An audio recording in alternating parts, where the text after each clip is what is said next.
please stand and join us in the Pledge of Allegiance.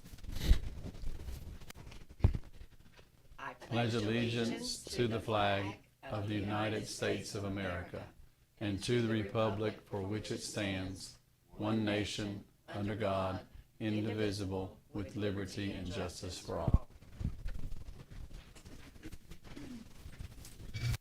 Right. Everyone hopefully has reviewed the agenda.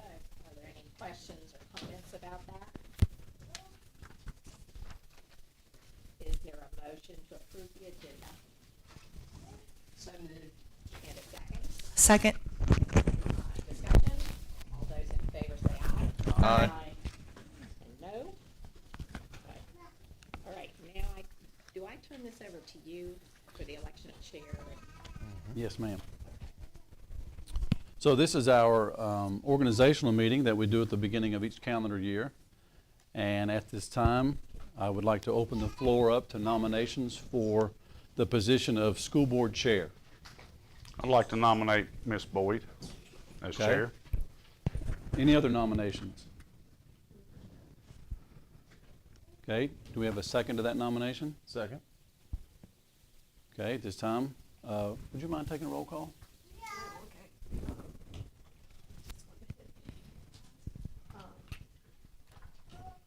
Mr.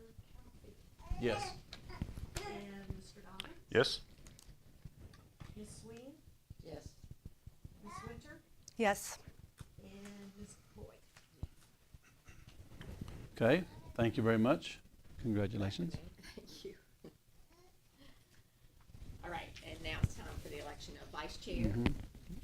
And so, are there any nominations for the office of vice chair?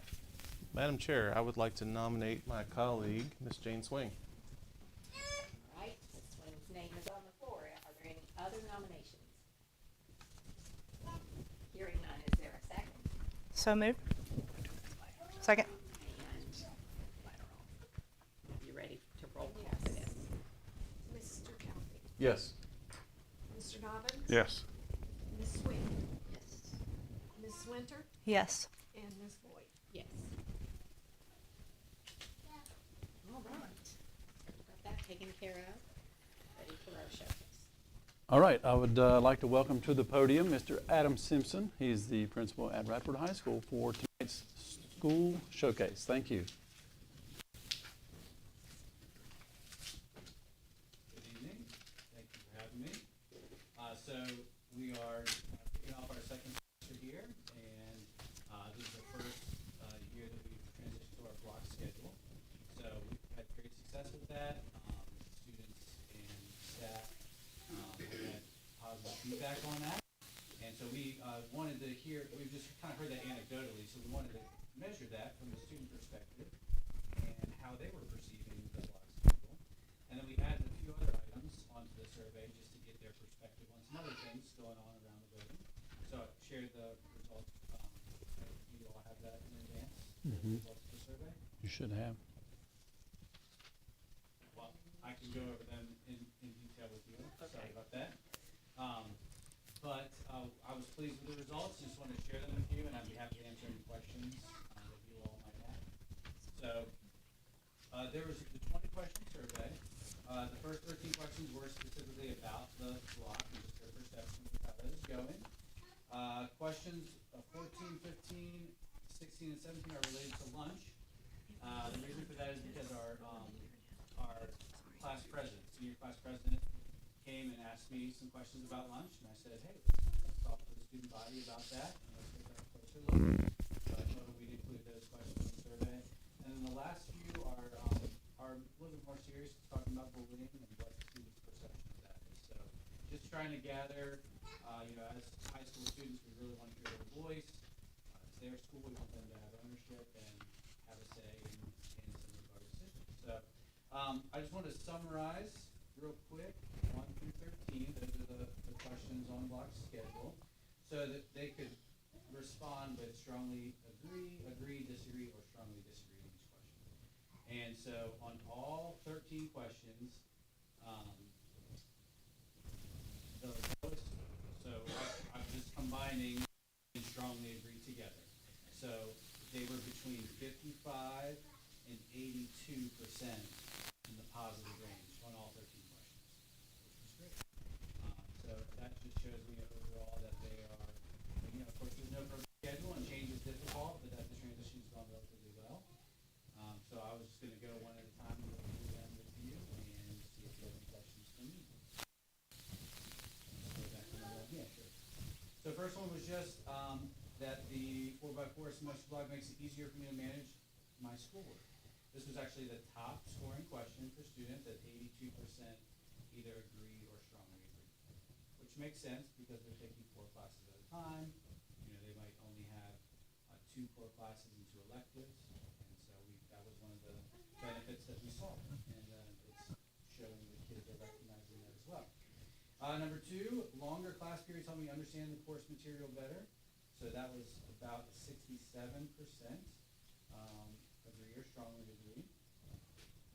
Number 3, the pace of instruction feels appropriate for my learning. That totaled about 66%. Number 4 was the lowest scoring question for students, but still 56%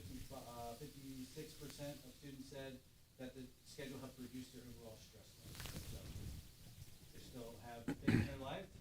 School was still stressful at some point, so it helped a little bit, but that was still 55% agreed or strongly agreed with that. Number 5, teachers effectively adjust their instruction to fit the longer class periods. I'm very pleased with this number to be 77% between those two, meaning these kids are recognizing the difference and that teachers planned for and were prepared to make the switch, and they've noticed the adjustment. Number 6, the schedule allows me to build stronger relationships with my teachers. That was about 61%. Number 7, I feel well prepared for test quizzes and major assignments. About 70% combined. Number 8, I'm able to retain information well. 71, 72. Next, helps me balance school with extracurriculars and responsibilities outside of school. About 70 or 71% agreed with that. Number 10, teachers regularly use a variety of activities to make class periods more engaging. About 64% said yes to that. Number 11, this was also pretty high. Completing classes more quickly, one semester instead of a full year, helps keep me motivated. Knowing that they're accomplishing something at the semester and can move on to new classes in the spring. That was about 78% agreed with that. Number 12, I had the support I need from teachers to be successful, 83%, which I would expect to be true no matter what schedule we're in. That's high. And number 13, if given a choice, I would prefer to continue with the schedule in future years, 71% agreed. So that's just encouraging to see and to give kids an opportunity to respond. As you can see, we had about a little bit more than half of the student body respond to the survey. But I was tracking it as it went, and the percentages kind of stayed. I think it's a pretty representative sample of what I was tracking. So, we can look at the rest of the questions, but I just wanted to pause to see if you have any comments or questions. What was the lowest disagree question? Had the lowest percentage in the disagree? Lowest disagree. So that would be, I think, number 12. Okay. It was 80, I was trying to watch them and remember, and I Right. remembered. which was about the support of the teachers, which is, Yeah, again, yeah. not surprising to me that kids feel supported. So that's good. Well, then I have to ask the opposite. Which was the highest? The highest Yeah, disagree. what do, I to believe me, that was it's about what do the- they consider is a hindrance, maybe, in, So, yeah, the highest percentage of disagree or strongly disagree was the stress level, that the oh, schedule okay. has helped Well, reduce my stress level. that's something we really can't control completely. Well, that's certainly not why we set out to, as we went to a 4x4, it was not to reduce Well, the. To add more it's stress. interesting because they said 82% makes it easier for me to manage my schoolwork, which you think would Right. Yeah, stress. yeah. but So Other that things- stressful may be coming from somewhere else.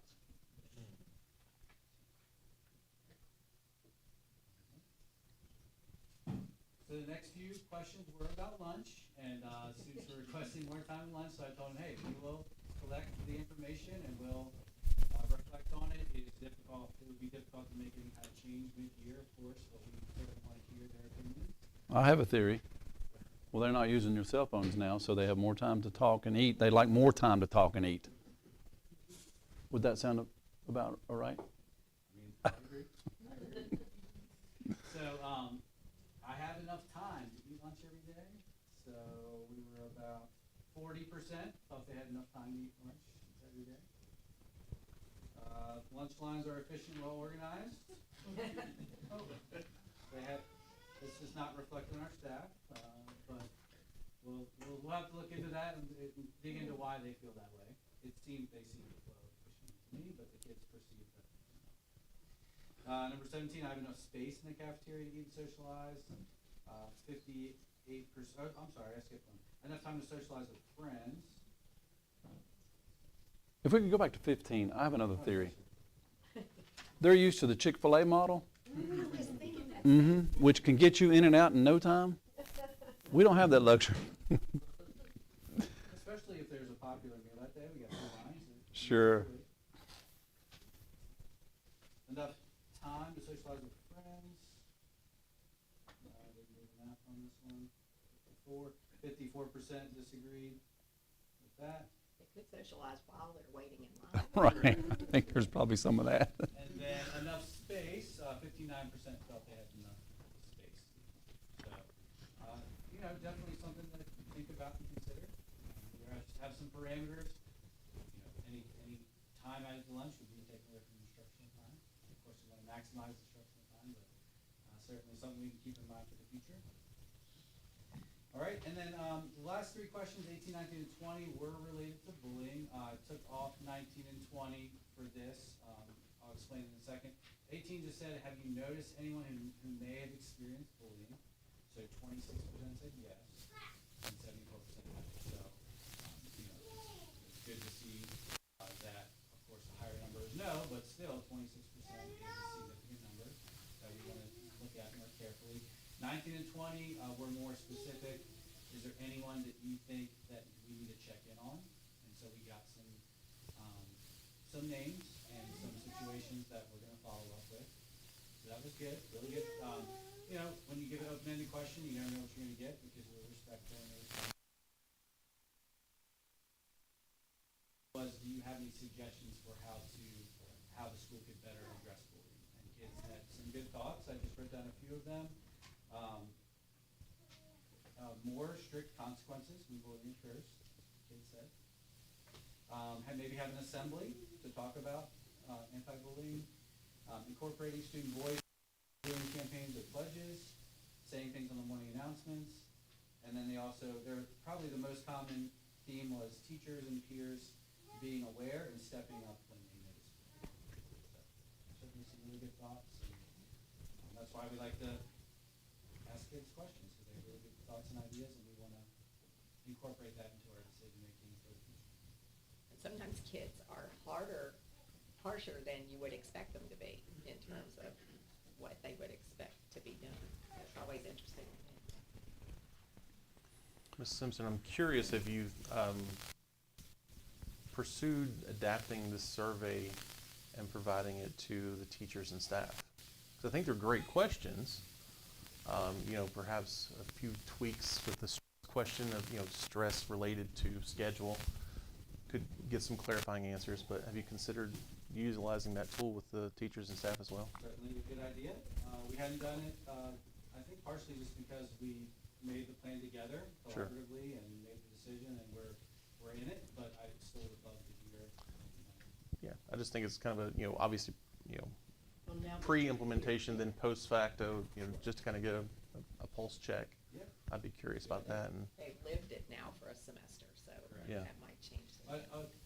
We did have a discussion similar, and the thought might be, let's see what a full year cycle looks like as well. Absolutely. Good to let the students know that their voice does matter and their answers matter. And so I'm really glad you're looking into the lunch, because it's obviously, it's an issue, something, right? Something to look at. Yeah, and so I'm glad you're doing that. So I appreciate you doing this survey. And you might go into it thinking, oh, this is the responses we'll get, and you might be surprised sometimes if they give you. So we want to take it seriously. Any issues with kids changing their mind about their second semester schedule? Not issues, we knew that that would be the case, so we had a Google form for, schedule changes that we talked with our counselors, how do you wanna manage this, we know it's gonna happen. We have, 2 work days. The roles, are set for the most part, so we actually released that Google form the week prior to the break, so let kids go ahead and respond. Ms. Rowland shared this yesterday, I think it was 150 schedule change requests. Now, that doesn't mean it always happens. We said that pretty clearly, you can request it, there might be good reasons, to switch, there might not be space. So a good amount of those, have to go request for granted. And so today was day 5, which was really the last day of the add drop period. So students can always request that within the short window at the beginning. They get into an elective and they think, oh, this isn't what I thought it was. I want to switch out. So our counselors have worked really hard to make those adjustments on the fly. And I know sometimes that can be tricky for teachers going, well, I have this kid, no I don't, but now it's settled in and kids are where they're going to be for the rest of the semester. That simply goes to the counselors. Yes, they've been working very To hard. juggle things. Absolutely. Thank you. Thank you.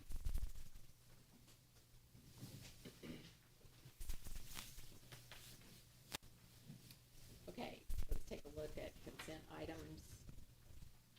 And we did have active links for those. There is a, school facility that came today that is laying in front of you all, that packet of information. I'm too busy partying. This paperclip together.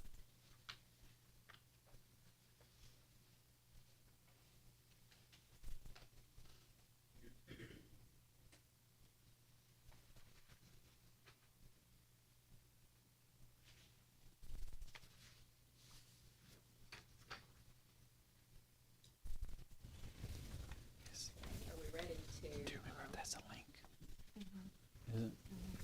Are we ready to make a motion to approve the consent items? So moved. And a second Second. discussion? All those in favor say aye. Aye. Opposed? Okay, those stand approved.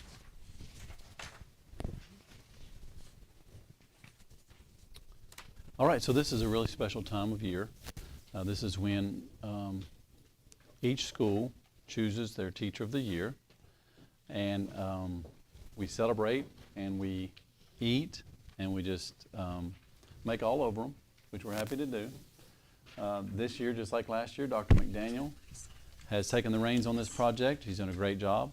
And the school principals have stepped up and helped us find 4 outstanding, deserving teachers for this honor. And so at this time, I'll turn it over to Dr. McDaniel. As Dr. Joyce said, this is a really fun time of year for us.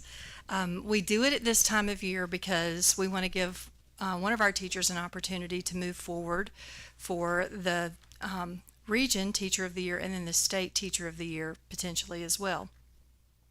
Part of the process for us, once they're chosen by their school, we've recognized them all in December, delivered flowers, which was really fun, and got to surprise them all one day. And then the work went to them. They wrote essays, collected letters of support, and so forth. And then in the beginning of January, on the 6th, we had an interview team, and we reviewed those applications, and each applicant came in for an interview with us as well, because that's kind of a preparation for the next step. And I will say, I could not be more proud of our teachers. It was extremely difficult. I'll get into that a little bit more in a minute. But we want to recognize each one of them individually, and because we did have that information on them, I wanted to share a little bit about each one, and then each principal is going to come and share about their teacher too, because they all wrote letters of support. So I'm going to start from youngest to oldest, not youngest to oldest teacher, but teaching by the students they teach, from youngest to oldest. So I'm going to begin with Miss Rangelette Dobson, and it might be a little embarrassing to stand here the whole time, so I'll let you sit there for just a minute. I'm going to ask Mr. Keister to come join me too. But I wanted to share some statements that Ms. Dobson's colleagues shared about her as well, and then Mr. Keister will share his part. Mrs. Dobson goes above and beyond to develop meaningful relationships with each of her students. She remembers their interests and hobbies and takes the time to get to know them both in and out of the classroom. You can even catch her at a basketball or football game after school cheering on her students. Mrs. Dobson is a mentor to both new and veteran teachers. Her colleagues can always count on her to have the perfect answer to any question and lean on her for advice. Mrs. Dobson never allows a student's challenging behavior to define who they are and consistently offers each child a fresh start every day.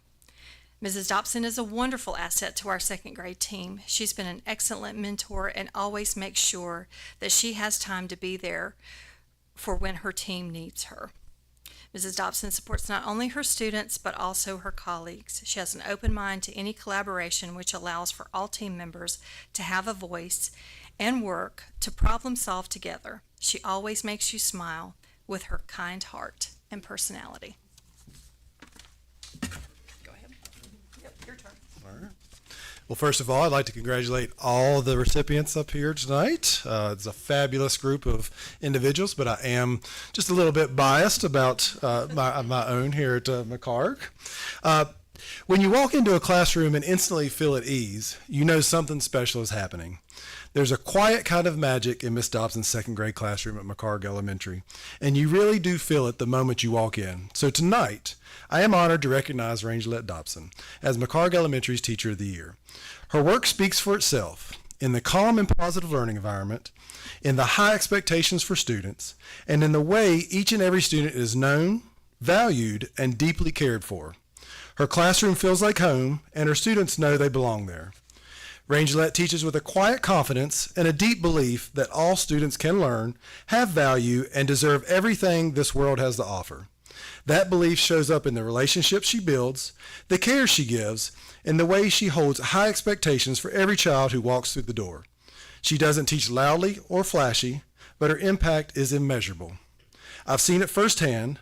I've also seen firsthand what we all know as the look. A look that commands respect while still reflecting deep care and compassion. My family has also had the pleasure of having Rangelette as my daughter's kindergarten teacher, and the impact from that year has remained with her today.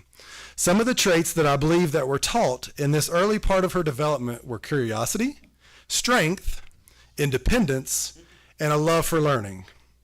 When I told JT, who is now in 7th grade, that would be recognized as Miss Dobson tonight as McHarg's Teacher of the Year, her response was immediate. She deserves it. She deserves it. She's the best. And in true JT fashion, she said, "Dad, don't mess it up." What you may not always see is the work Rangelette puts in behind the scenes. You can often find her at a football game or basketball game supporting and cheering for her students. She's a lifelong learner who is always open to learning and growing for her students. She approaches new initiatives with intention and thoughtfulness, not because she has to, but because she truly wants what's best for kids. And every now and then, she has been known to sneak into the building on weekends to decorate her classroom to make learning fun for her students. All examples of how she consistently goes above and beyond for children she serves. Rangelette is humble, steady, and never seeks the spotlight, but tonight it's only right that we pause and recognize her. Being named McHarg Elementary's Teacher of the Year is a reflection of the difference she makes every single day for students, families, and our school community. We are better because of her, and our students are incredibly lucky to call her their teacher.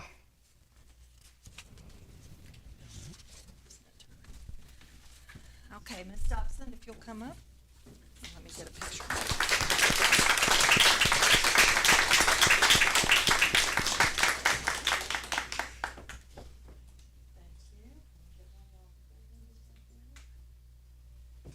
I have one more thing for you too. I'm gonna hand you that. So we are also giving each teacher a certificate so they can attend the Virginia Association of Teaching, Learning, and Leading conference in the fall, or if there's another conference that's comparable to that, that's more appropriate for your you know what you instruct, then we'll switch that out. But it's a really good conference for teacher leaders, which of course each of you certainly are. So next, let's see, I've got them out of order. We're gonna, Mr. Wilder.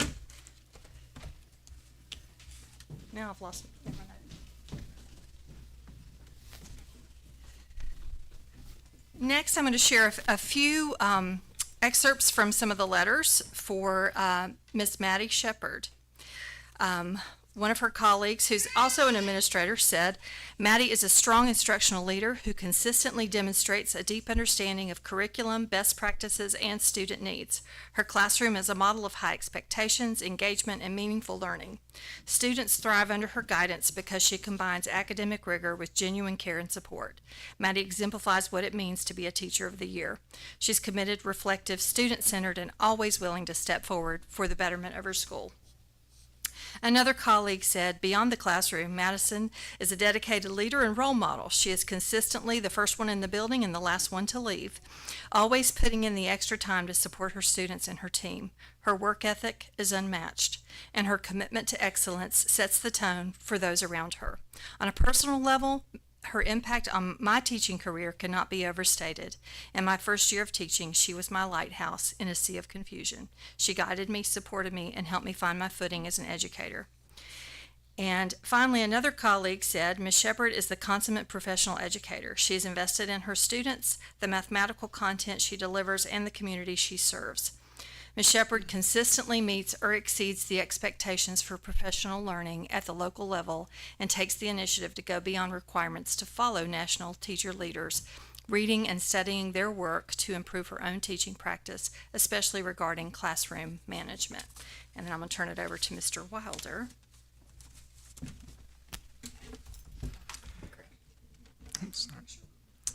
Those were all really good and hard to follow. But Dr. Joyce and members of the school board, I'm here to tonight to announce and recognize Maddie Shepard, 6th grade math teacher, as Bell Heath Elementary's Teacher of the Year. There are often two types of teachers when it comes to time management. Those who show up really early to get their work done, and then when the bell rings, they are hightailing it out of there. And the other half that show up right as the students are coming in, and then they like to, once the building clears, they stay and do their work. Maddie's the third type that is the first one there, as one of her colleagues say, and you know, I know you two will recognize that because y'all are usually second and third, and then she often is the last to leave, and then it's not common for her to then go straight there to see a kid's sporting event or something like that. This represents Maddie's dedication, hard work, and pride that she takes in her role as an educator. Maddie is a leader who is a constant advocate for 6th grade. As team leader, Maddie has helped pave the way for major changes in 6th grade this year over the last 2 years and moving to more of a middle school model. Maddie's planning and creativity has helped to make this adjustment highly successful. We haven't had to put out many fires with this transition because she sees the fires before we even see them, and she'll come to us and with a creative solution. But what most qualifies Maddie for this honor is her love for students and the magic that she works each day in the classroom. Maddie excels teaching students of all levels, from those who got a perfect score the previous year on their SOL to those that might be 2 or 3 years behind in math, and she's teaching grade level content while also bringing in some of those foundations. She simply never gives up on any of her students, no matter where they're at. Math is relatable in Maddie's class, as it is not uncommon to enter the room and hear a real-life example or problem related to the current skill being covered. On benchmarks this year, Ms. Shepard students have performed in the 99th percentile of the CIP overall, while also having high performance and gains in all subgroups. When we get that data, we see not only our overall, but all the various subgroups, and she's high in all of them. I don't know if you can be in the 100th percentile. I don't even know if that's a thing, but it's just very impressive. This school year, our theme at Bell Heath has been excellence in education, which is we're trying to hone in on the school board's vision of that. And Maddie Shepard truly embodies excellence in education.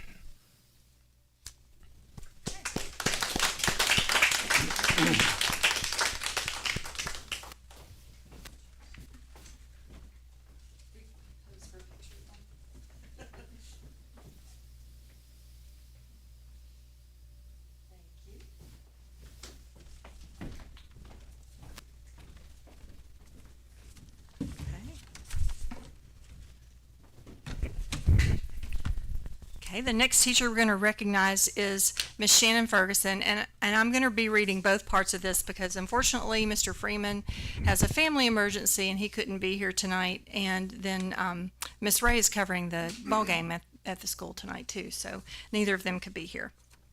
But from some of the support letters, a former student wrote about Mrs. Ferguson, and she said, Mrs. Ferguson has played a transformative role in my life, not only as a student, but as a young woman still shaped by her example. At such a pivotal age before starting middle school, Mrs. Ferguson created a classroom environment that felt safe, empowering, and truly inclusive. This environment would not be what it was without Miss Ferguson. She had an extraordinary ability to make learning feel accessible rather than intimidating. I know that any student who is fortunate enough to have her as an educator in their life will benefit immensely from her strong passion, dedication, and gentle but powerful kindness she shines on this world. Her impact extends beyond the classroom, and I will forever be grateful for the love she's poured into me. From a colleague who's also a parent of a student that was in her class, said, as a colleague, Mrs. Ferguson demonstrates dedication and an unwavering commitment to her students' success. Mrs. Ferguson makes sure her classroom is a positive learning space for students to feel heard and provides extra help and support to do their best. As a parent, I have witnessed the impact Mrs. Ferguson has on students. My child felt motivated and encouraged to learn because of her approach to teaching. She took the time to understand my student academically and to make sure he was capable of being successful in her classroom. She ensured that he was prepared for his SOL by encouraging him to study certain criteria she knew he struggled with, and he passed his SOL. The growth I've seen in him is amazing. Another colleague said, throughout our professional relationship, Shannon has consistently impressed me and inspired me to be a better teacher. I had the privilege of serving as the special education teacher in her classroom throughout the day, which allowed us to develop a unique and highly collaborative working relationship. In my experience, I've never worked alongside another educator who so genuinely strives to meet the needs of all of her students in her classroom.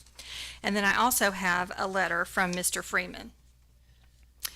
And he said, in a school filled with outstanding educators, I can think of no one more deserving of this honor than Mrs. Ferguson. Her passion for educating children is evident every single day, as is her genuine care and love for her students.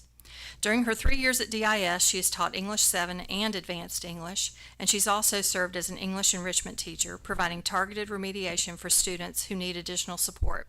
In addition, Mrs. Ferguson serves as our English data expert, compiling and analyzing benchmark and SOL data for the entire English department. Her work with data plays a critical role in helping teachers plan instruction, monitor progress, and effectively remediate students. Mrs. Ferguson consistently goes above and beyond the expectations of our profession. She's volunteered to serve on numerous committees and innovation teams. Over the past 2 years, DIS has implemented the All in Virginia tutoring program, and Mrs. Ferguson has been the one to lead teachers responsible for preparing lessons and instructional materials for educators supporting students as they work to overcome learning loss in English. Mrs. Ferguson employs a variety of effective instructional strategies. She excels in whole group instruction while also providing meaningful small group and individualized support. Mrs. Ferguson skillfully differentiates instruction to meet the diverse learning styles and needs of intermediate school students, ensuring that all learners experience growth and success. Most importantly, Mrs. Ferguson's greatest strength lies in the strong relationships she builds with her students. It is common to find her working with students after school or during lunch to help them achieve success.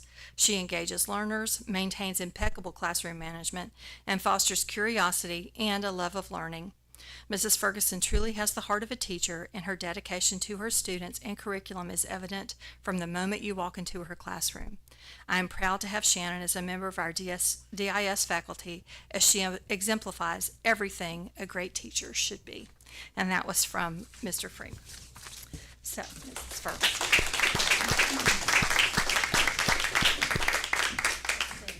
You want to stand in? I was going to take the picture. No.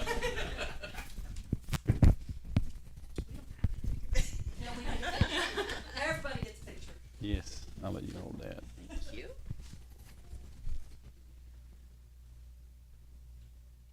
Okay, thank you. Yes, ma'am. Congratulations.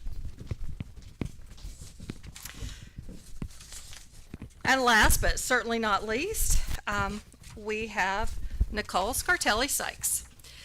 A colleague and an administrator from the schools said, Mrs. Sykes sets the standard at Radford High School. As a veteran teacher of over 20 years, she knows how to handle change and challenges.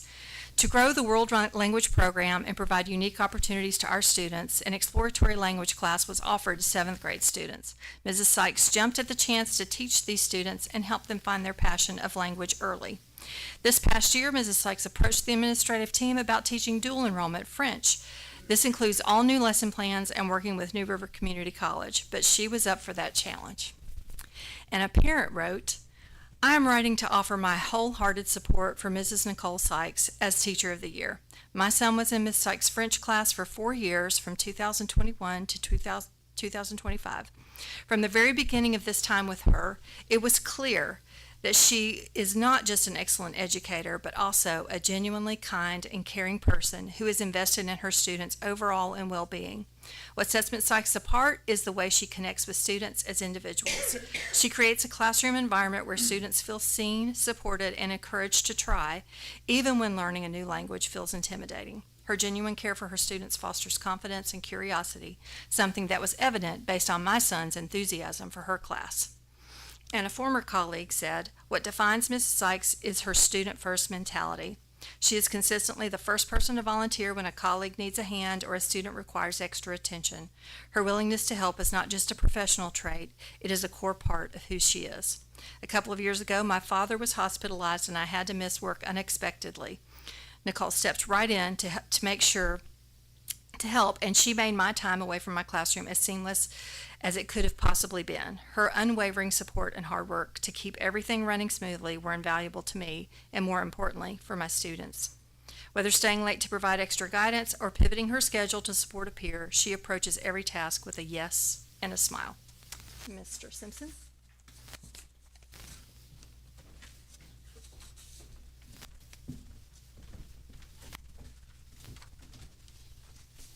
It is with great enthusiasm that I present Ms. Nicole Sykes for Teacher of the Year for Radford High School.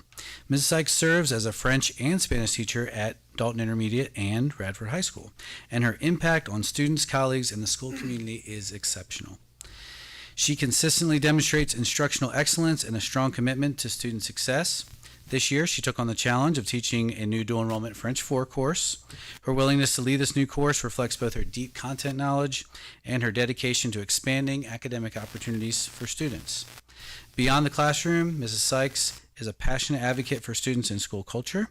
She leads the Be the Change Club, where she empowers students to engage in service, leadership, and positive school-wide initiatives.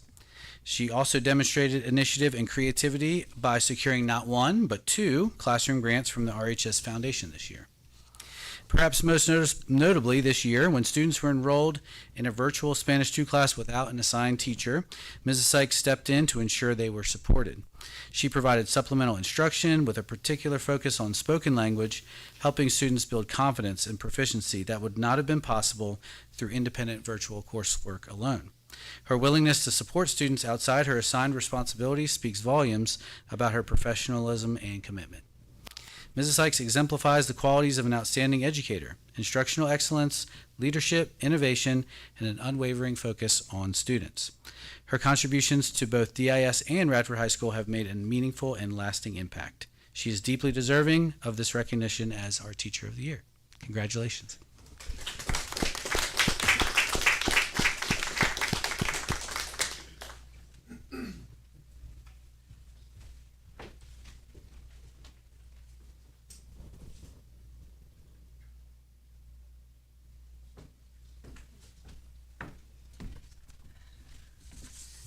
Okay.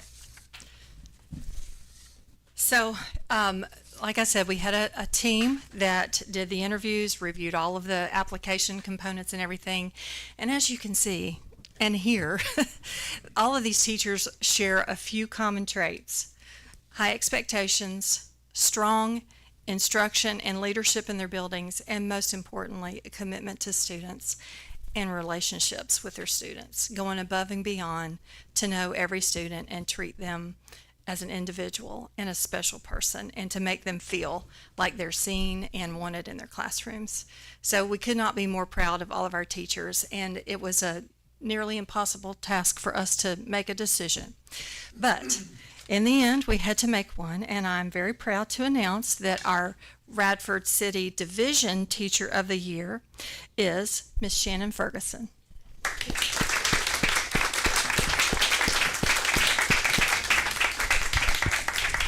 Can you guys, would you guys mind joining us for a picture?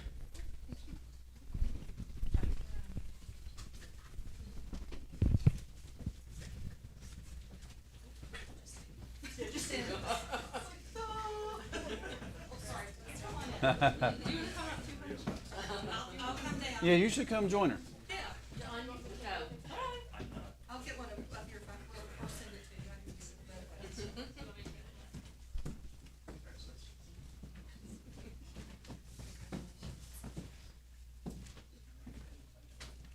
Don't have to let you take two. You're gonna get a quick one. Right. Wait a minute. Gotta do the other side. Making you famous. Very nice. Oh. It's okay. I don't want to be famous.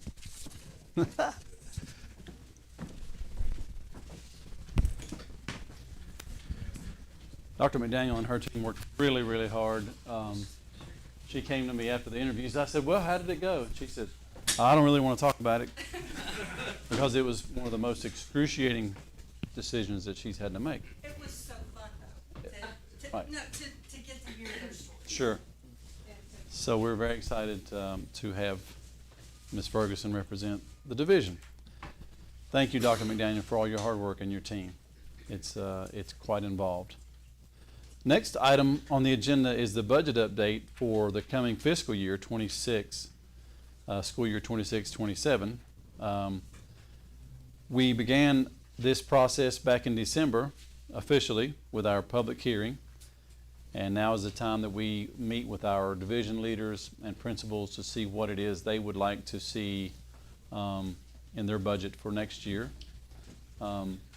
Anything is possible, but not everything is possible. And so they know that going in. They're very respectful of that. So I appreciate that. Those meetings are starting tomorrow. So Ms. Long and Dr. McDaniel, Mr. Hill will be out of commission for the next few days because we're all in these meetings.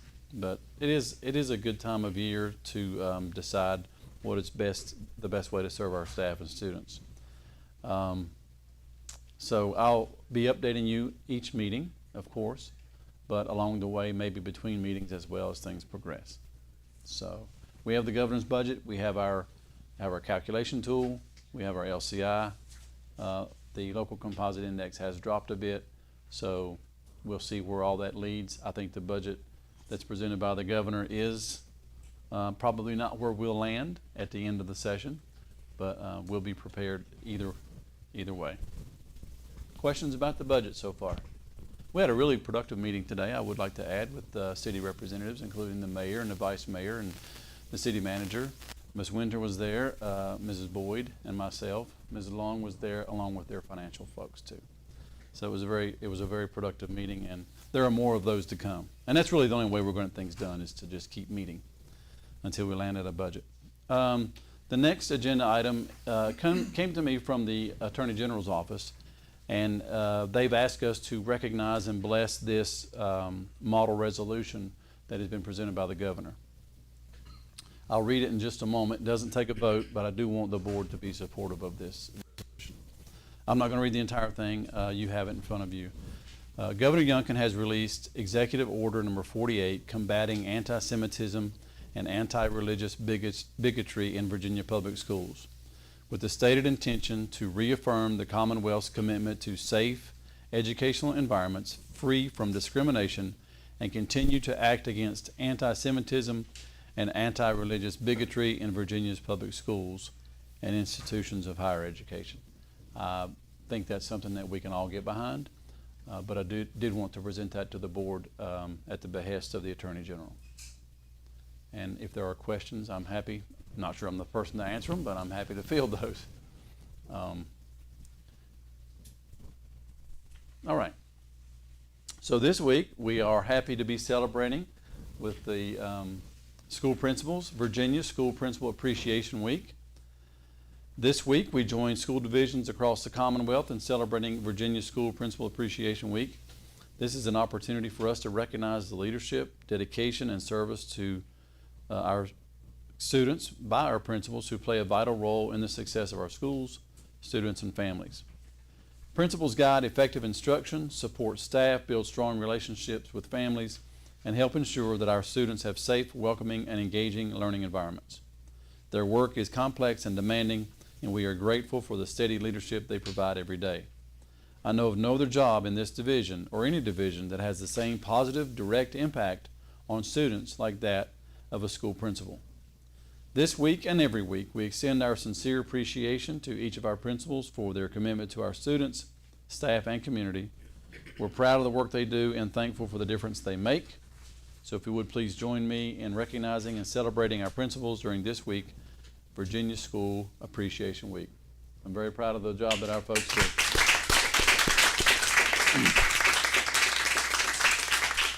So this week we've tried to shower them with some gifts and some social media love and some support and things like that. And we're just really proud of this team that helps guide this division so aptly. All right, next up we have the school board meeting calendar that you guys need to set for the upcoming school year, or the rest, sorry. High school. Oh, I'm sorry, I skipped one. I'm sorry, Mr. Simpson. You need to go one more time, sorry. The program of studies, I apologize. But shouldn't be too bad, not a lot of changes this time, correct? No, sir, just a few. Sorry, I was going to pull it up on my phone. So tonight I wanted to present the 26-27 program of studies. It's hard to believe this is the first step in signing up for classes for next year already. So I wanted to bring the new course catalog to you all for your approval so that we can start with the registration process in the next month or so. So what we have on the screen here are just a few new course proposals that came from our departments, our lead teachers. So I can highlight each one of them briefly and you can ask if you have any questions. So the first one there is a 20th century Virginia course. 20th century Virginia and U.S. history course. So currently we teach Virginia U.S. history. That's a requirement. This would be an elective course just for students who are interested in just 20th century. It's a course that's taught other places in the state. So that course description, I think, came from Henrico County, focusing on just that time period. So like all the new course proposals, these are just approving the idea of the course, and it is a option for students, and depending on how many student interest, the course may or may not run next year. So this would be an elective course that the history department wanted to create. Last year, or this current year, was the first time that we had a Piano Lab 1 course, and it filled 2 sections, been a great success. We had keyboards donated from Radford University. So this is the introduction of Piano Lab 2 for students who might want to move to the next year with Mr. Good.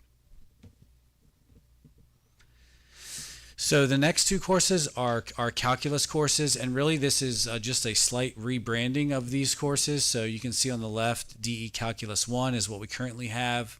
The next course down is DE Calculus 2. That's the current name of those courses. This is bringing in the AP element to those courses. So it's essentially a hybrid DE/AP. So the course still stays as dual enrollment, but it gives students the option of also taking the AP test at the end of the class. Traditionally, and this year that has been run as Calc 1 in the fall, Calc 2 in the spring. The BC Calculus, we would like to, with your approval, that is the spring course that just started. We would like to go ahead and transition students to be able to take that AP test in May, should they choose. It is a choice. Everyone automatically gets the dual enrollment credit if they pass, but some students, there's benefits to both. And the curriculums overlap quite a bit. So that is just kind of, it's a very similar content, but just a renaming of that. All right. All right, small engine repair was a new program that was added this year. So again, this is the next course in that sequence. Ms. Mosby might have to help me here, but small engine technology, it's replacing that because we had thought that that was going to be small engine repair too, essentially. But now bringing in Mr. King, he wanted to start an ag power systems sequence. So we're just, with his input, we're kind of shifting the sequence. Am I incorrect? This is FFA, where the other one would not have been part Okay, of the FFA there we go. program. So we wanted to stick all FFA with Mr. King in this sequence. Thank you, Ms. Mosby. You're great.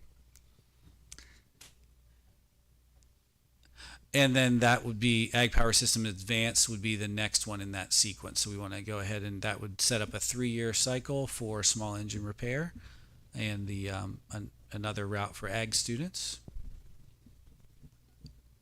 All right, so those are the new courses that were being added. I'm not sure which version we have here. There was one that was a clean version, one with highlights.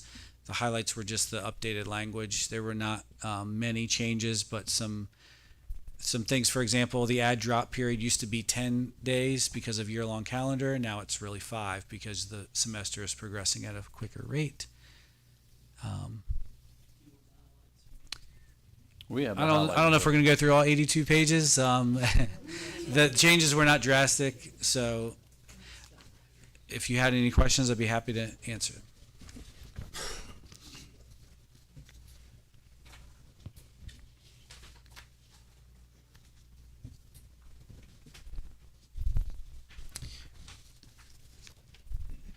That'll be available online. Correct. Yep. Once approved, it'll be available online, and it goes alongside the registration guide, which is in Power School. Mr. Dye helps us with that, and students will register for courses directly through Power School, but they can reference this document to help them make choices about courses. Mr. Simpson and his building leadership team work hard to offer these new courses without the added expense of staffing or folks that don't have the correct license or certification. So he works with what he has very nicely. All right. Any questions? Thank you. All right. Didn't mean to overlook you, Mr. Simpson. Okay. Next up, the school board meeting calendar for basically the calendar year. We won't go school year, we'll go calendar year till the next organizational meeting. Regular meetings begin at 6 on the second Tuesday of the month. At this time, I would just defer to you guys to discuss amongst yourselves if you like that, and if there are any changes you'd like to see to that. I think it's completely up to you. You can have 8 a.m. meetings, you can have 4 p.m. meetings, you can leave it just like it is. You can change the day. So it's really, it's the pleasure of the board. I'm just gonna point out that one of those meetings is not our normal second Yeah. Tuesday meeting, April the 8th. Yeah, It's it's a a Wednesday. special Because of day. conflict with a regional, the SBA Yeah. art contest or exhibit or whatever. So instead of the 14th, which would Yeah, like, normally have been the that's on second a Tuesday, it will be on the 8th. Wednesday Yeah, our the 8th. regional Right. meeting is that Mhm. normal. There'll be a group of school us board. headed to Patrick County this year with Yeah. art contests submissions.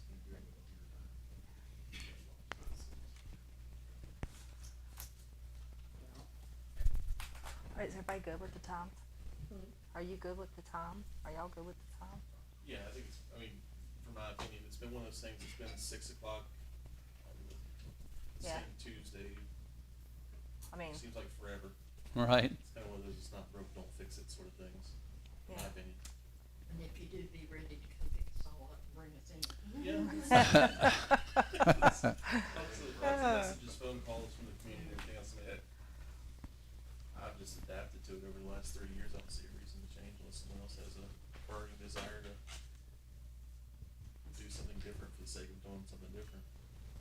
No, I mean, I think if we make it too much earlier, then it's harder for people that may want to be here that, you know, are working their 9 to 5, so. If we're gonna make it earlier, I'm gonna need some kind of stipend for speeding tickets. pay your legal fees. Probably get a new place to live too, because I'm pretty sure my wife will throw me out, so.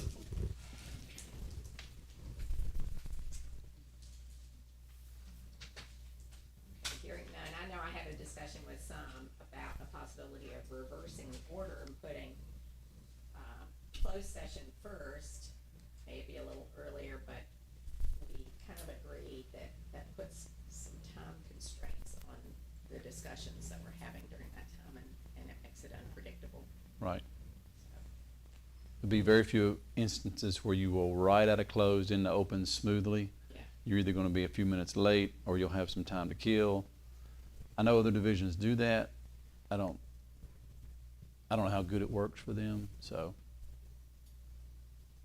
Well, and you never can totally anticipate what's gonna come up in close. Sure. And how much time, discussion, and thinking you need to do. Right. in it. So, Okay, so, that'll come up for, as an action item, but it sounds like there's very little discussion around that. All right, next up, we have school board representation on partnership boards and division committees. So if you'll allow, and you may have this in front of you, the chart, excellent. Okay, so we'll just go right down the list. We'll begin with the Virginia School Boards Association delegate, currently Miss Jane Swing.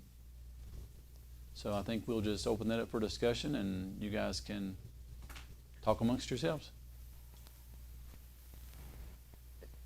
Ms. Swing, are you interested in? I love going to Williamsburg. Okay. And meeting fellow board members in other, areas and figuring out what they're doing, what we need to do, and, really excited to say that I met our new, superintendent of education for Virginia in this upcoming, tenure at meetings and trainings through VSBA. So it's, Good. you do get exposed to, people that you wouldn't otherwise meet. Okay. So we're gonna have Ms. Swing as our delegate to the If VSBA? anybody else wants it, No, they no, have it. that's fine, I'm happy to be alternate, I just need to be on that list somewhere, just so that I can represent.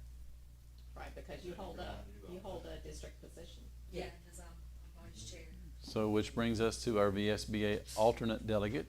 I'm hearing that Ms. Winter is interested. Is that, sounds good with the board? Okay. Region 7 Virtual Academy Board Member, Mr. Calfee. We have a meeting coming up, I think. You've done a fine job of representing Radford City Schools on that Have a board. meeting on Thursday. If anyone else is interested in taking that seat, then be prepared. The meetings are, I would say, quick and intense, but they are consistent. So I'm happy to maintain that position unless someone else would like to step in. I will. I mean, you'll learn a lot really fast. I've already penciled you in. Yeah, you already wrote your name, yeah, it was in ink too, so it's Okay. not changing. Southwest Virginia Governor's School Board Member, currently is Miss Gloria Boyd. That happens once a month at 1 o'clock, I think. No, not once a month. It's Oh, once a quarter? I'm sorry, it feels like once a quarter. At Nerva Community College. The reason I say that is because it is during the middle of the day, so that might, it's nice that Ms. Boyd can represent us on that board. Well, and in the, I think early fall, when we met, I actually got elected vice chair, so maybe I Well, should stay. maybe we should leave that one alone. I feel like you should stay in that position. Southwest Virginia Governor's School alternate board member is Ms. Winter at this time. Are you comfortable staying in that position? Yeah, that's fine, that's what I was talking to Brian about, I told him he could have it if he wanted, but if he didn't care, so. Might be back up to me. So Radford University Governor's School for the Arts and Humanities, we're going to kick that off with a family information night on the 20th. So that's getting ready to gear up in earnest, and Ms. Swing's done a great job representing Radford City Schools on that board. So if you guys want to talk about that. Personally, Jane, I think you've seen it through its inception, and you deserve to be there for its implementation. See it through. Well, thank you. It's just my opinion. Okay. I'd hate for you to see this thing birthed and All come right. to this point and not be there for its first birthday. So. And then wonder how it's going. So that's January 20th that they're having Mm-hmm. that? Yeah, that's our family information night at 5:30 at the high school library for interested 8th and 9th graders. Okay, a little bit closer to home, our budget committee for the last 2 years has been Mrs. Boyd and Mr. Calfee. We're getting ready to gear up again. There will probably be no less than 3, hopefully no more than 5 meetings that we do here with Ms. Long and Dr. McDaniel at the board office. I would like to stay on that if it's okay with everybody. I've been involved in the meetings with the city, and so. Okay. I'm pretty I do enjoy the position, but I know the two of you had some questions possibly last year if you wanted to step in to learn more about it. It doesn't matter. You're the money man, so I feel like you do a really good job on that committee, so. Okay. Carrie, I'm sorry you're stuck with me again. I've already written your name in ink, so you're in there. Mr. Dobbins represents the board on the Career and Technical Education Advisory Board. Yeah, would you be interested in? Okay. And you do a good job. And Ms. Winter serves in the same capacity for the Special Education Advisory Board. Yeah, I like being in that session. Okay? Look how easy that was. I couldn't stir up a fuss at all.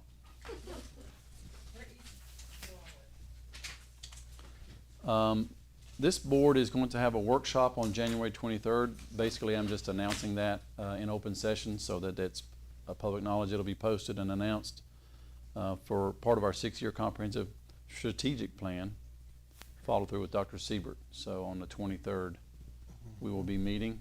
There'll be an agenda. It'll be posted. All the things. Reminder of your statements of economic interest are due on February 1 to Ms. Long. I think we have this conversation every year, Carrie. We can do that online, correct? You can send it to me, yes, through email, but you can't file it online, and it goes somewhere, it has to be filed, it Okay. have to be given. 'Cause I distinctly remember, I know I ask every year because I know through New River Community College I can file mine online there, and I have, but we just haven't gotten there, I guess. No. Okay. I wonder if that's something New River Community College is doing I as don't opposed know. to the state of. I can get Kathy to reach out to you if that would help.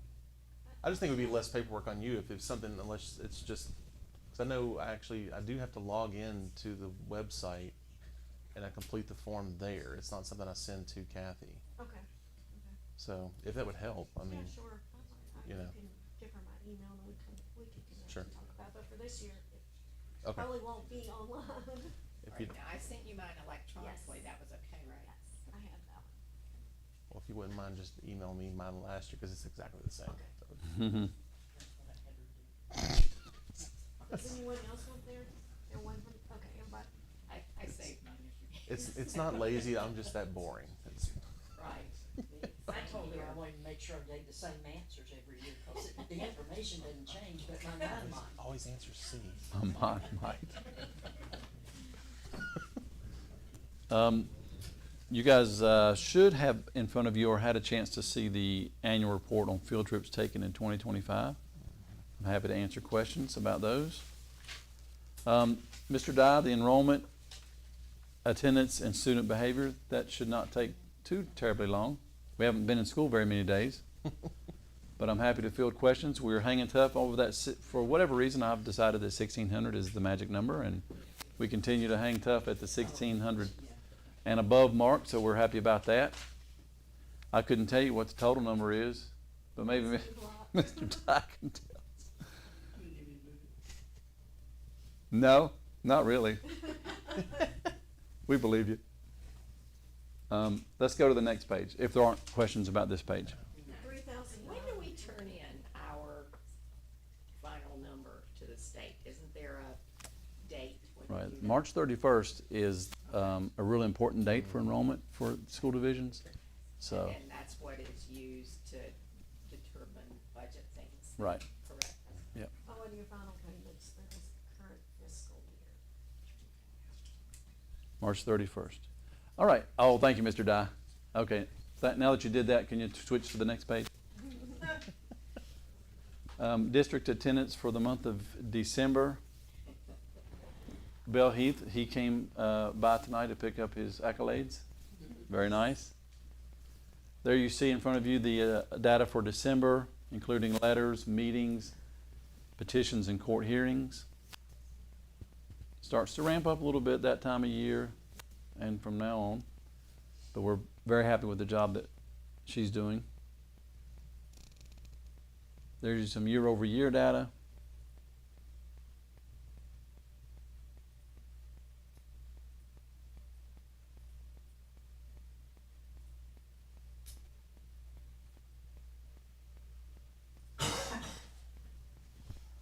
The McCarr number of incidents, year over year, month to month. Very manageable number, thank you.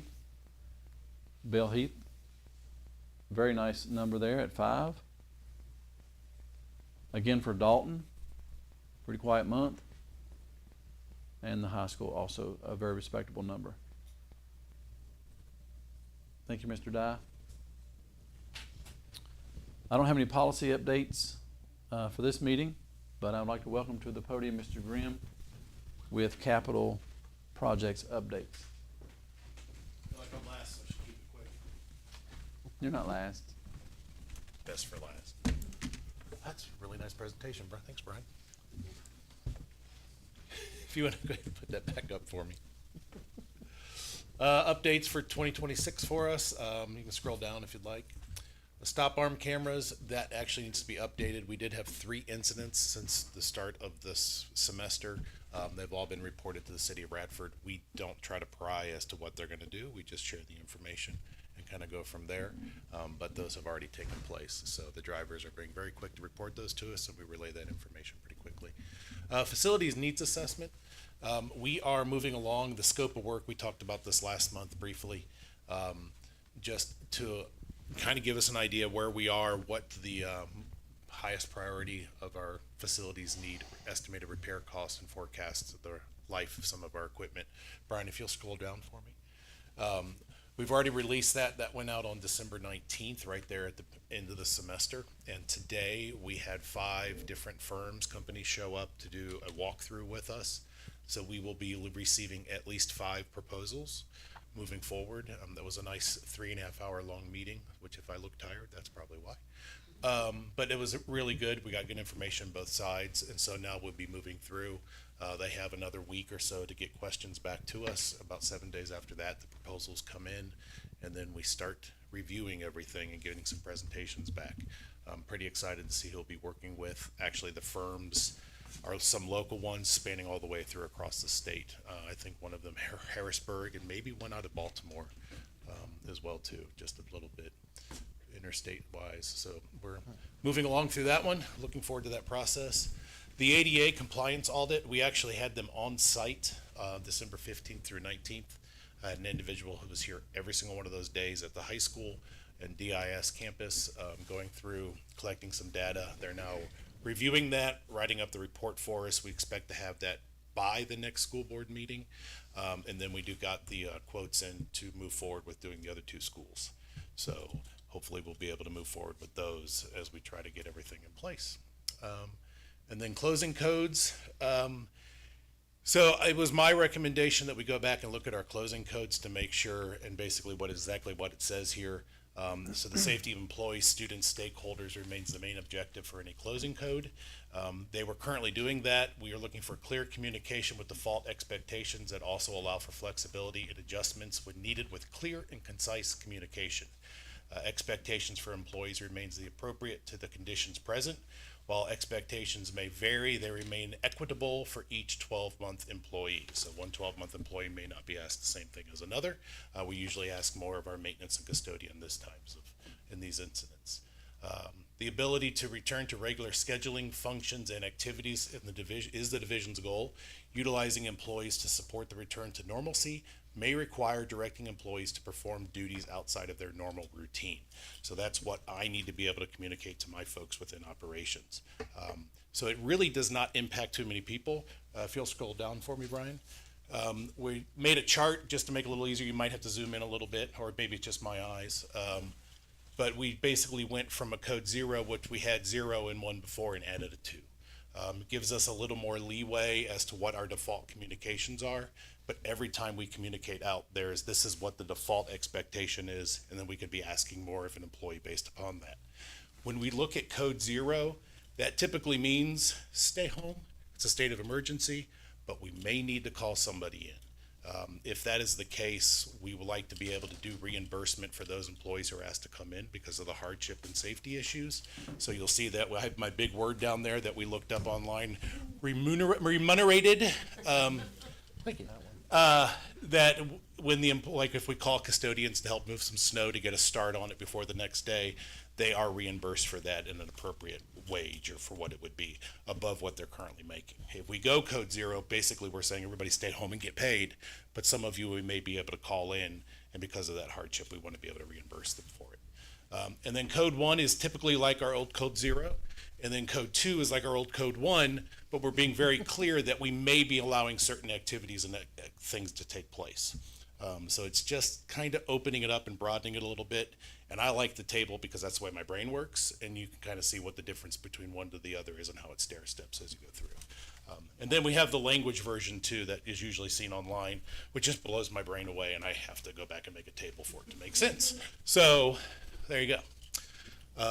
But we're hoping to get this out. We've already talked to principals, gotten a lot of feedback here at this level, talking with our building administrators. Custodians have had quite a few conversations all through the month of December when we had several days off to try to kind of streamline this a little bit so it makes sense to everybody. But the important things is if we have a code, the kids are staying home. That's all they want to know, right? So that's what that stays.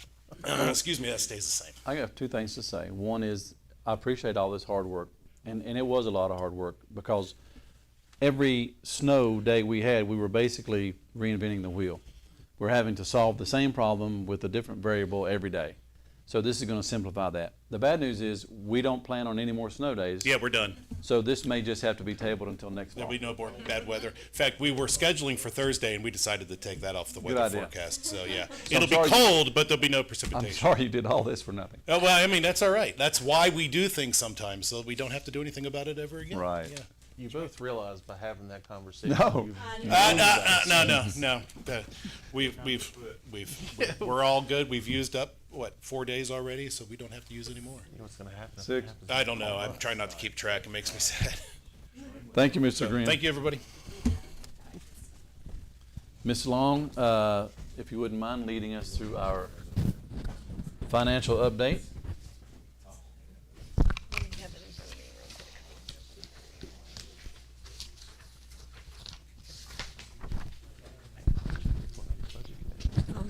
Okay, so you can see that we have now completed 6 months of our fiscal year. And our expenditures still remain low. The second half of the year for fiscal is usually when we spend the majority of our expenditures. So, I think we're looking good. I still see some concerns with the health insurance fund because it is up. I think a little bit more than what we'd like to see. So we'll be having some conversations with the health insurance, our consultant, in regards to going forward and what it's going to look like. How's it going to affect us going forward? But other than that, all our other funds look good. No spending in the capital projects fund. We have.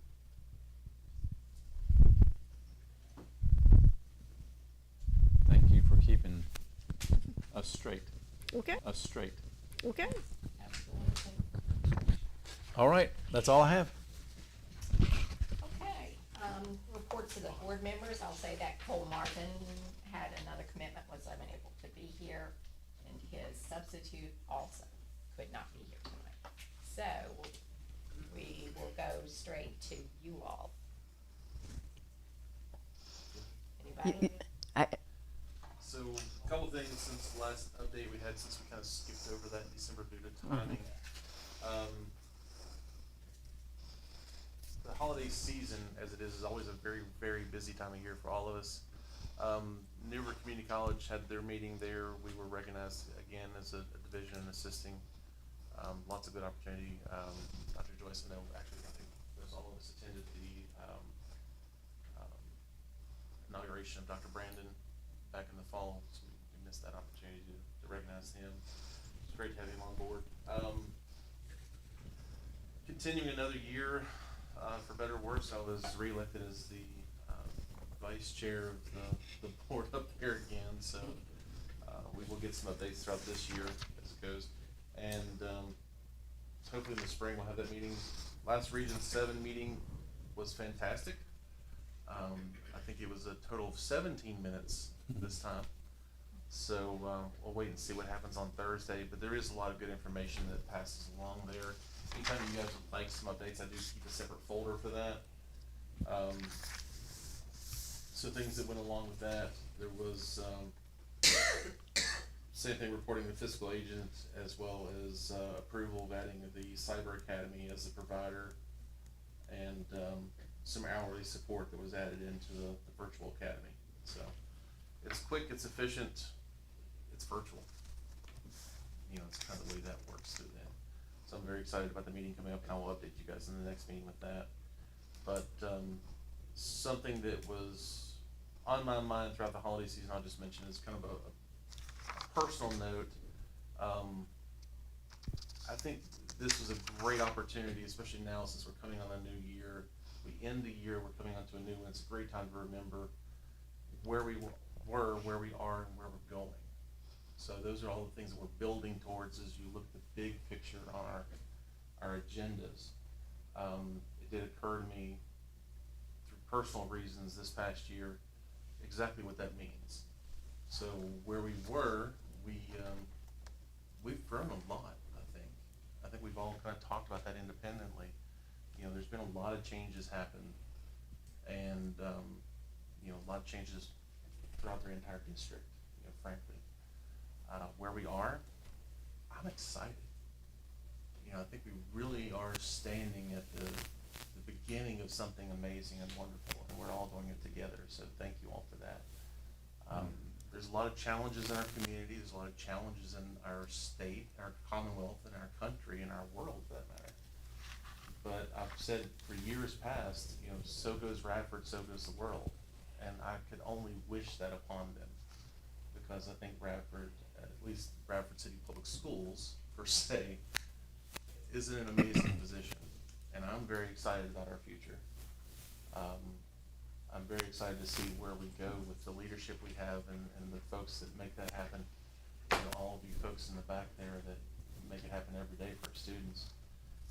I'm hearing great things in the community, I'm seeing great things in the schools, and I'm excited to be part of it. So, a little late in the season, but again, thank you all for being one of the blessings that's in my life.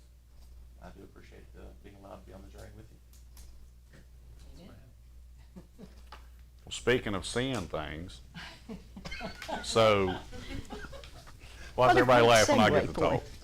Anyway, so Miss Boyd and I think you came in later, we got invited by Miss Mosby to come and see Mr. Compton's new shop, so to speak. And I'm telling you, it was awesome. I mean, he had the layout perfect. You couldn't, I mean, OSHA could have came in and it's like, wow, it would have passed every code. You know, I inspected it myself, and I'm like, I couldn't find a flaw nowhere that them kids done. Nice. I mean, it was to the T. They had everything from entrance cable into a main circuit breaker, coming out of there, going to their switches, receptacles.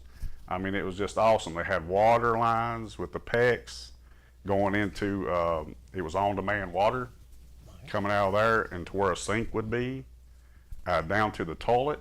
And they actually had, you know, at their stations, they had receptacles, light switches, the whole circuit, and they had to put it together and took them to his desk, and he plugged it up to see if everything worked. and they loved, the kids loved to be there. That was the great thing, you know, and it was just awesome. And congratulations to Miss Mosby and Mr. Compton, because it was phenomenal. I like seeing it. It was great. And they all had goals. Yeah, they all talked had about. goals, It was inspiring. And they took a paper test, beat all things. I actually seen a paper test. I like it. Okay, who's next? You want to go first or second? I'll go after you. Okay. Well, in November, Amanda, Dr. Joyce, and myself attended the VSB conference in Williamsburg. And Amanda and I attended the early bird session that started before the real conference session started. And it was called Teens, Technology, and Mental Health. And the lady that spoke was from Boston University, a research person from there. And I think she reflected a lot on what most of us feel about how old should a child be before you put technology and turn them loose in their hands. And she's done lots of research. She'd be a great PD person to bring in. I don't know if we could afford her or not. But she talked about, you know, online and influences of kids and the impact on their mental health and their self-image and all of those things. And she showed prime examples of influencers who were doing their little spiel, and it was all about what you look like and who you are and what you say and how you dress, and kids couldn't see when asked about this person. They remembered what they were supposed to be, not who they are. And she had done several studies on that. She highly supports bell-to-bell, no phones. But she also had a section in her presentation about the positive use of technology and training and directing and helping kids understand what's out there and the good and bad things about it. We also met fellow board members from neighboring counties, and there was a group from Botetourt County that sat at the same table we did, and they sent you their cell phone policy, right? Yes. And they sent, and I got a policy that they have developed for their staff that involves their staff about their social media accounts and electronic communications, some guidelines so that staff people know where the lines are in terms of their work and so forth. And I will forward that to you or all of you. Okay, so that was that. And of course, then during the meeting, lots and lots of interesting sessions and speakers. The closing speaker who talked about the way things were and the way things are now and where they're going in the future was kind of scary and kind of fun to listen to. Let's see. Also, the new theme for this year is Rooted in Education. Our new president is from Washington County Schools, and our new president-elect is from Hampton City. After Williamsburg, there was this little event called the Tinsel Trail down at the distillery and Brickhouse Pizza, and I thought it was something really cool to do and put up a tree that represented the schools and have the students make ornaments, which they did. Art teachers, Dr. McDaniel coordinated with art teachers.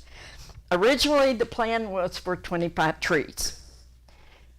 Mother Nature came along, I think. I know she did for me in my work with it, and interfered. They ended up with 10 trees, I think, totally, all together. They did the lighting right before the parade started, which I think in future thoughts they might rethink, because you couldn't be at the lighting and be where whoever you had in the parade was getting lined up. And I think this was a first time, and there will be alterations made in their future endeavors. Our tree didn't win, and that's okay. We had wonderful Eye of God ornaments. We had the high school guys cut out these metal, if you haven't seen them yet, they're a snowflake and they've got a rockin' R in the middle of them, and they're the bomb. So I don't know. I brought back what I didn't put on the tree, and so they're deciding what they're doing with them when. And our tree didn't want to stay stood up. I think I needed some of those CTE guys to help me get it. It kept falling over. So needless to say, it got rolled up in a tarp at the end and taken to the dump. But we didn't win, but the volleyball team did, right? Or the band. The band. Well, the school system had ACE, the band, the volleyball team, and our tree. That only left 6 others. I don't know where the rest of Radford was, but the schools were there and highly well represented, and the trees were gorgeous. Again, how do you pick one out of, and some of them were businesses that had lots of money. They could do whatever they wanted to do with too.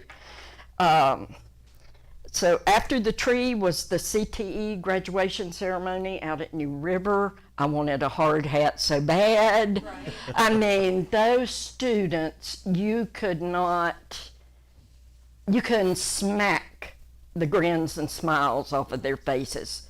They were so proud, and should have been, rightly so, of what they had accomplished and what they had done. Let's see, then I met with Dr. Siebert to get ready for our meeting in a couple of weeks. And then this past week, I took part in a webinar. It was called Project Engage and Care, which I've already talked to Dr. McDaniel about. It is a professional development thing focused on teachers, not teachers working with students, not teachers. It's focused on teachers, and to help promote, and this is what I think is important for us, retention of staff, good qualified staff. The CARE stands for Cultivating Awareness, Resilience, and Education. So it is directed right now, currently, at elementary teachers, not middle and high school, and working with them. They are looking for school systems divisions to participate. It is my understanding that it will cost us nothing, but they are spending $515 per teacher to participate. It's a 2-day workshop, and then into the middle of it, it's a 4-hour Zoom-y kind of thing. And I'm sending all the information to Dr. McDaniel to decide if that's something we might be interested in. It is a research project out of UVA. And again, like I said, only elementary teachers, not older teachers or older student teachers yet. That's it, I think, for now. All right, take it away, Amanda. Okay, I'm gonna be way shorter than that, just saying. Yes, in November, we, like Ms. Swing said, attended the VSBA annual convention in Williamsburg, and I'm excited to say that I was elected as vice chair for the Blue Ridge district for the VSBA, so I'm really excited about that, because I really like that we have some representation, so. And then in December, I attended the VSBA, Building a Culture of Kindness, Anti-Bullying Practices, and it was presented by Albemarle, is that how you say that, Albemarle? Albemarle. Yeah, Albemarle County Public Schools, and so they were talking about different things that they've been doing to help with bullying, and it was a lot of really good information. And so I did a big, huge write-up and sent it to everyone, and I was really pleased to say that some of the survey questions that they had suggested was presented to our students in that survey that you sent out, and I really think that that's going to help. I think it could help, especially with identifying students that might need a little extra hand, right? So I was excited about that, and of course we did the CTE. That was great. I too wanted a hard hat. I just want to wear one. I don't know. This is kind of cool. You didn't want a hard hat? Well, he's probably done that already. It gets old when you have to do it.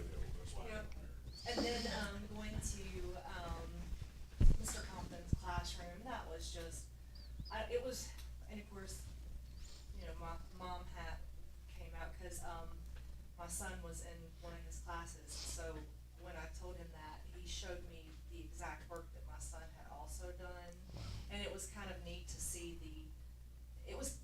the whole thing, but then to be like, oh, my son did that, and I was like, I didn't know he could do that. That's good to know. That's good to know. So anyway, these kids are just amazing. Teachers are amazing. Administrators are amazing. So I just couldn't be happier with our school system. So that's all I have. I have a rather lengthy statement to read on behalf of the band. Last Saturday, 9 RHSDIS band students made the trip to Lord Botetourt High School to audition for the Virginia Band and Orchestra Directors Association, District 6, all district bands. District 6 is a very large district spanning from Radford, including Montgomery and Floyd County, parts of Roanoke and Botetourt, Allegheny, Lynchburg, Campbell, Halifax, Danville, Henry, and Patrick counties. So this year there were approximately 1,000 students auditioning from 75 high and middle schools. So I'm excited to announce that 2 RHSDIS band students were selected for the 2026 All-District Band. Mr. Farmer and the band leader is very proud of all the hard work of everyone who auditioned, no matter the outcome. But there are 2 different ensembles within the All-District Band. The Symphonic Band is made up of the students who scored the highest out of all auditionees, and the concert band is made up of students with the next highest score. So here are the results. Caroline Gibbs is first chair bassoon in the all-district concert band. She was rated 3rd overall bassoon for our district and was just 1 seat away from being all-state eligible. Willow Speed will be the first alternate on bass clarinet. She finished 8th overall, but the district only allows the top 7. Lily Francis also will be the first alternate on alto saxophone. She finished 11th overall, and the district only takes the top 10. Man. Caroline and hopefully the other 2 will represent Radford High School at the Virginia Band and Orchestra Directors District 6 High School All-District Band on February 6th and 7th at the Moss Center at Virginia Tech. Jade Sanchez Rodriguez is 9th chair trombone in the middle school all-district band. She will represent Dalton Intermediate School at the Virginia Band and Orchestra Directors Association's District 6 Middle School All-District Band on February 20th, 21st at E.C. Glass High School in Lynchburg. So please join me in congratulating these students on a job well done. I just want to say, you were being very reflective, Chris, and I find myself being very reflective right now. I just hope the citizens, the staff, everybody recognizes the variety of strengths and talents sitting here on this board and what they bring to the school division. For example, Ms. Winter didn't mention this, but man, when Radford City dropped ACE funding from their budget, she picked it up. She has run with it, and I think we've got maybe $45,000 so far. So far this year we've raised $40,000. So I mean, just Dee told me 45. Yeah, right. Okay. And so yeah, and real quick, just and there's going to be a raffle to raise more funds, and so it's just awesome. And then Mr. Dobbins, you know, he goes into the CTE classes and he knows what's going on. I don't. I was in there and thought I was impressed, but I didn't understand. But he's just such a huge supporter for CTE, which has, with the accountability framework, has taken a new level of importance. And so I appreciate that expertise. And Mr. Calfee, of course, our budget guy, he gets more excited about data spreadsheets than I do about pastries, and I really That's do. true.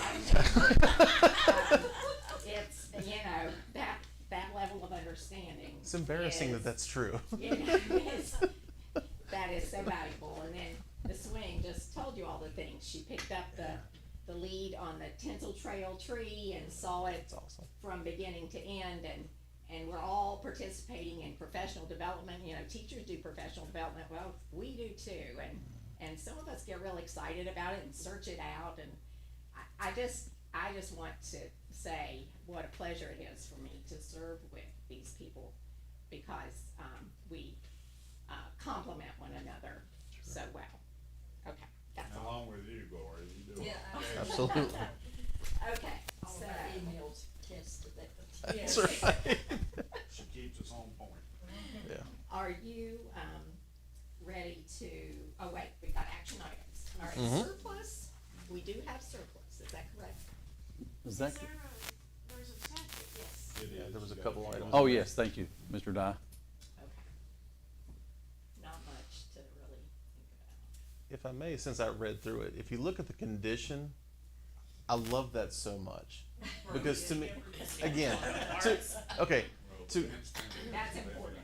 to Ms. Boyd's point, as a financial person, one, let's recognize the fact as a community that we are putting surplus items up for sale, okay, or to be used by any person who can find a use for it.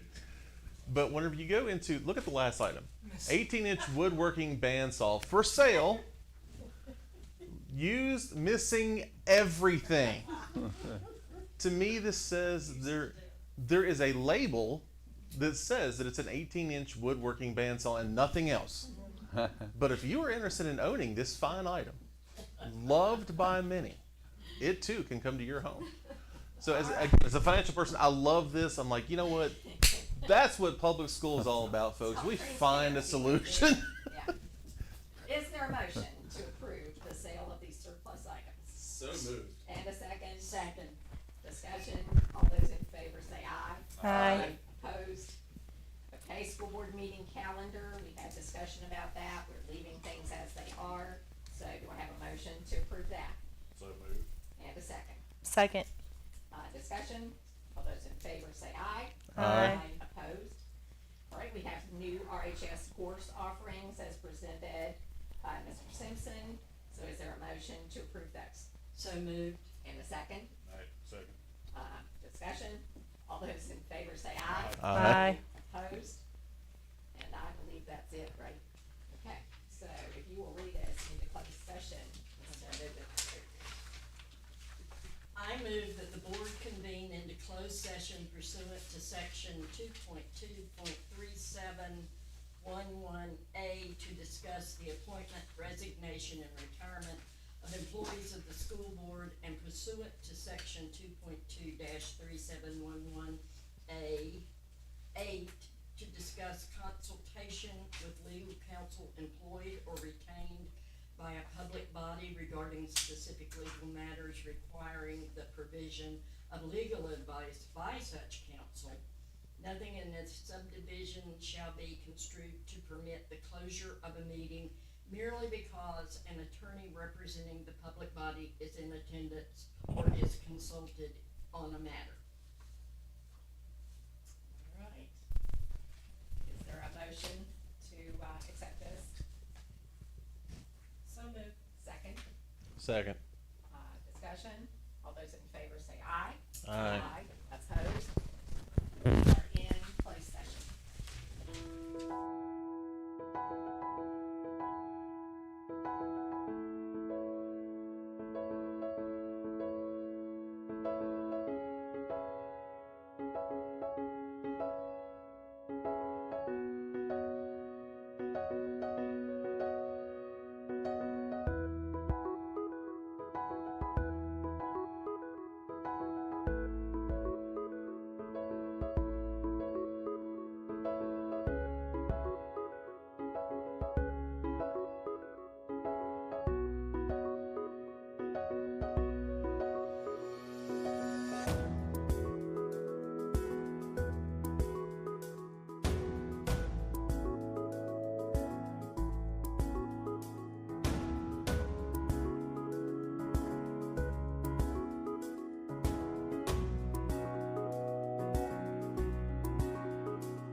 I need a motion to convene in regular session, please. And a second. Second. Discussion. All those in favor say aye. Aye. Opposed? Okay, would you please certify our closed session? Madam Chair, I certify that only public business matters lawfully exempted from open meeting requirements by Virginia law, and only such public business matters as were identified in motion by which the closed meeting was convened were heard, discussed, or considered in said meeting by this public body. I need a motion to accept that certification, please. So moved. And a second. Second. Discussion. All those in favor say aye. Aye. Opposed? All right. Is there a motion to accept personnel matters 1.0? So moved. And a second. Second. Any discussion? All those in favor say aye. Aye. All right. And there were no student matters. We had no tuition students. Do we need to have a motion for our portion of it? I think we, It's covered under personnel. I think we put that under personnel. Okay, awesome. Okay, great. All right, so the date for the next board meeting, I put my calendar away. February 10th. Okay, thank you. The date for the next regular board meeting will be February 10th, 6 o'clock here at the school board office. And thank you for tuning in. Meeting adjourned.